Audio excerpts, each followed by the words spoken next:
Um, DiverseCity, PechaKucha Is now Volume exiting. 17. PechaKucha's Volume 17, which is Is now Rethinking Race. exiting. It is Rethinking Race's 15th year, and that is almost royalty in Akron. Nothing lasts that long without it somehow taking a rest. And we're very, very happy and blessed to be part of this.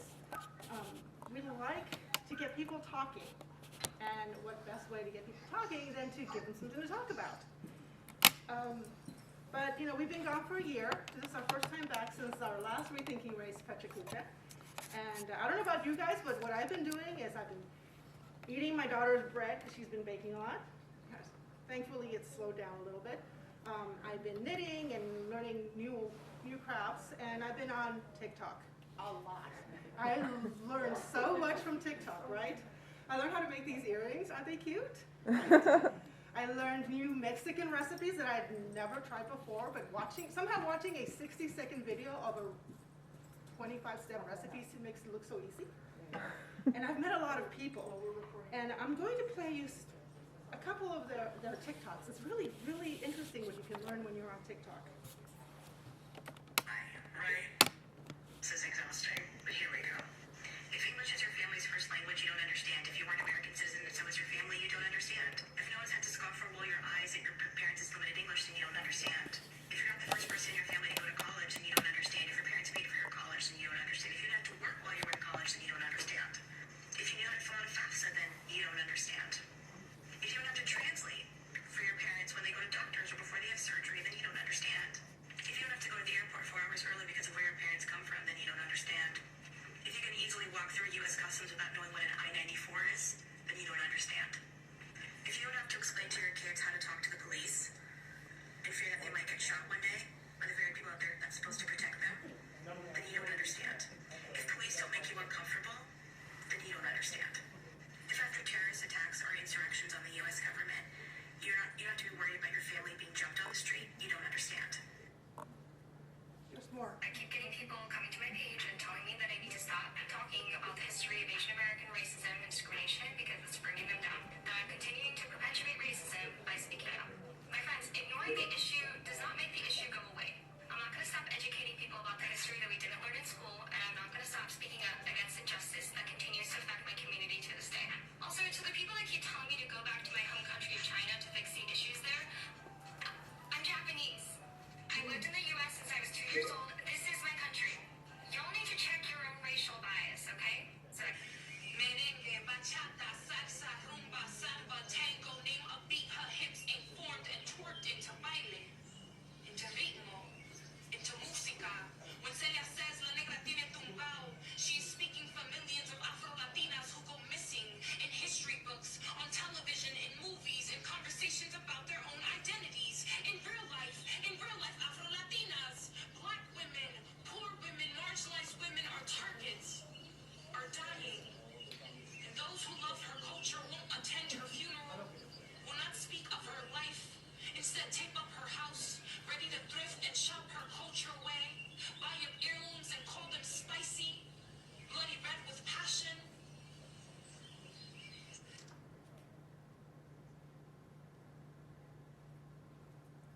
Do you ever think about how absolutely frustrating it must be to be an Indian in America?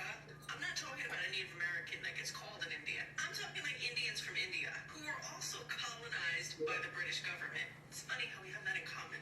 You know, every Thanksgiving there's pilgrims and Indians, and they have to feel the confusion. Every history book that says Indians, which one are they? Like, I can't imagine how awkward and how weird it must be to grow up knowing that there are two types of Indians, and only one of those Indians come from the country of India. And I feel like of all the people in the United States, Indians are the only group of people that understand the frustration that Native Americans feel when we are called Indians. They're probably sitting there like, but we're Indians. The educators are like, no, they're Indians too. But how? And then of course there's the racist term, are you a dot or a feather? So there's a lot to learn on TikTok. And to leave it on that note, Let me introduce our first speaker. Beth Vild is one of those persons that you don't expect the things that she's going to teach you to come from her. Like you meet her and she is just like a regular person, and then you ask her a question about Akron, and she opens an encyclopedia. It's one of the neatest things about Beth, and she is going to do her presentation next. Thank you, Beth.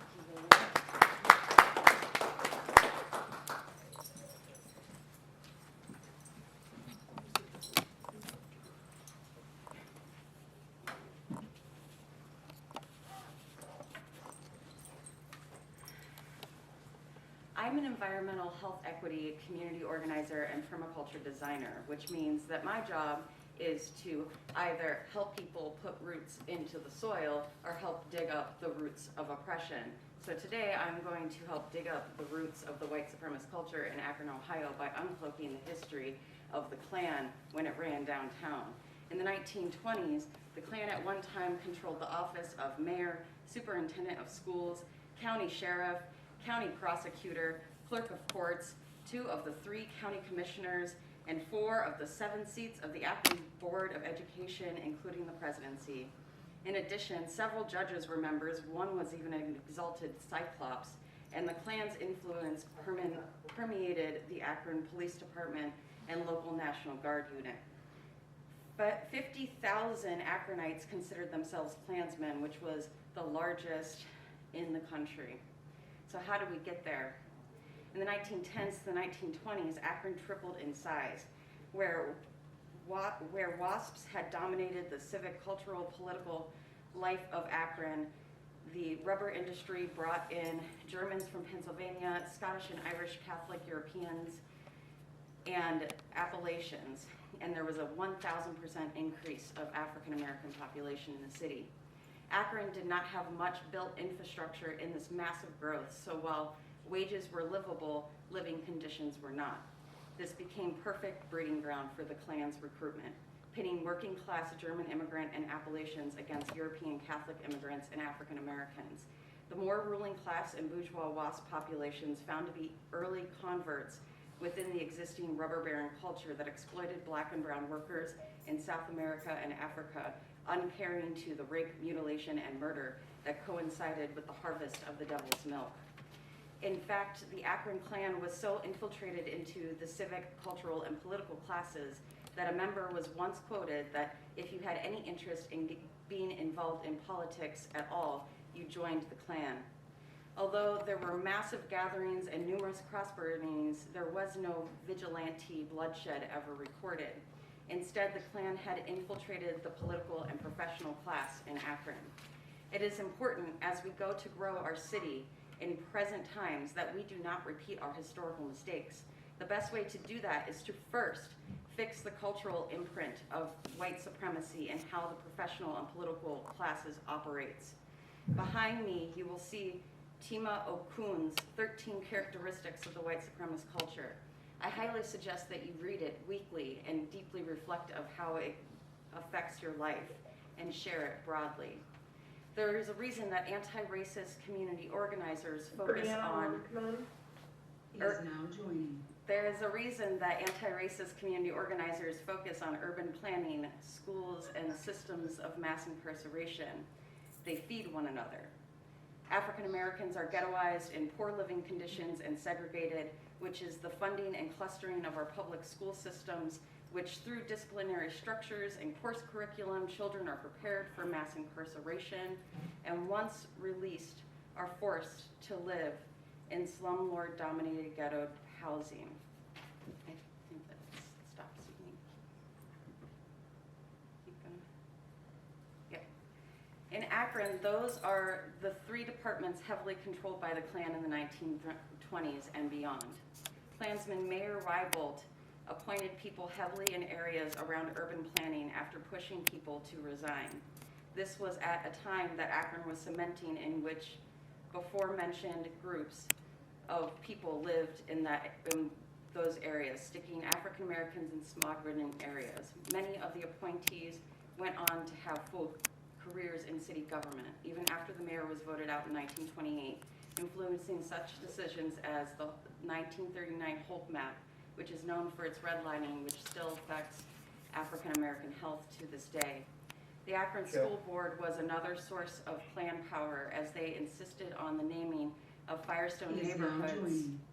High School after the racist President Garfield, pushed for the elementary to middle school to high school order so as to segregate clusters and to elevate curriculum around mortality and discipline instead of skill development. Rival also pressured resignations and appointments, many within the police departments, as well as the Klansman's sheriff, Chris Weaver, who even amassed a group of 500 Klansmen as deputies to regularly patrol Akron streets. Many of the decisions made by downtown in the 1920s set up operations for the city that are still influential today. As the women and progressives on school board kicked the Klan out, I too believe we can eliminate these influences within downtown. 100 years later, we need to focus on a culture that prides itself on the following principles: openness to new ways of doing things, transparency, accountability, dignity, compassion, reconciliation, and health and wellness for all. We must go beyond access and into reparations. We must not only train ourselves around implicit bias and racial aggressions, but become culturally competent and trauma-informed. We must move from incarceration to rehabilitation. We must do things not for people or at people, but with people through participatory processes. As the Klan systematically imprinted the white supremacist culture into the operations of downtown, we must move away from our culture of domination-based leadership in the good old boys club and move into creating power with one another, where a multitude of people have opportunities to lead and to follow.